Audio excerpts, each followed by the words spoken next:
ஹாய்ங்க. நாங்கள் ஆடி 18 அன்னைக்கு எங்கள் குலசாமி கோயிலுக்கு போயிருந்தோங்க. பாப்பாப்பட்டி ஒச்சாண்டம்மன் கோவில் தாங்க எங்கள் குலசாமி. அன்னைக்கு காலையில் ஒரு 10 மணி டயத்தில் தான் போயிருந்தோம். நாங்கள் நார்மலாக இருப்பாங்க ஜனன்ட்டு நினச்சி தாங்க போனோம். பார்த்தா ரொம்ப ஜனம்ங்க. மாசி கோயிலுக்கு தாங்க ரொம்ப ஸ்பெஷலாக நல்லா கும்பிடுவாங்க எங்கள் கோயிலில்.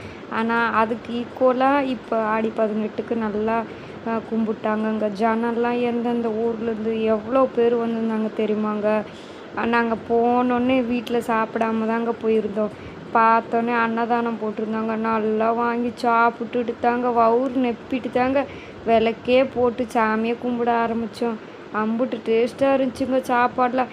எத்தனை ரகம் சாப்பாடுன்றே தெரியலங்க. அத்தனை ரகம் சாப்பாடு கண்டினியூவாக போட்டுக்கிட்டே இருக்காங்க. ஒன்று முடிய ஒரு சாப்பாடு, ஒரு ரகம் முடிய எல்லாம் சாப்பிட்டுட்டு நல்லா குலசாமி நல்லா மனசார கும்பிட்டு வேண்டிக்கிட்டு அடுத்து பக்கத்தில் எங்கள் குலசாமி கோயிலில் 2 கோயிலாக இருக்கும். இங்கே விநாயகர்கிட்ட கும்பிட்டு உள்ளேயும் போய் கும்பிட போயிருந்தோங்க.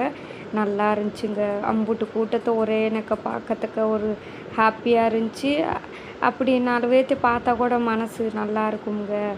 நல்லா கும்பிட்டு சாமிக்கிட்ட அங்கே விளக்கு போடுறனக்க வெளியில் ஆனால் விளக்கு போட்டுட்டு பத்திலாம் காமிச்சிட்டு அப்புறம் தாங்க உள்ளே போனால் பார்த்தா பெரிய க்யூங்க.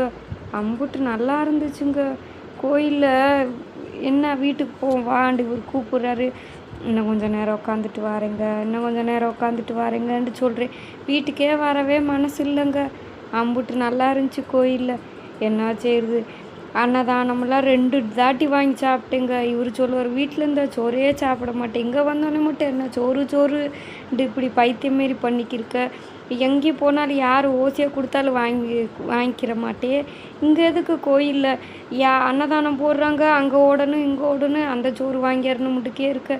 இப்படிலாம் எப்போம்மா இப்படி ஹேபிட்லாம் பழகுனன்றாரு. நான் கோயிலில் எல்லாம் இப்படி தாங்க இருப்பேன்னு சொல்லிவிட்டு அப்புறமா எல்லாமே ஆடி 18 அன்னைக்கு செடிகளை எல்லா ரக செடிகளை கண்டுகளை கொடுத்துருந்தாங்கங்க.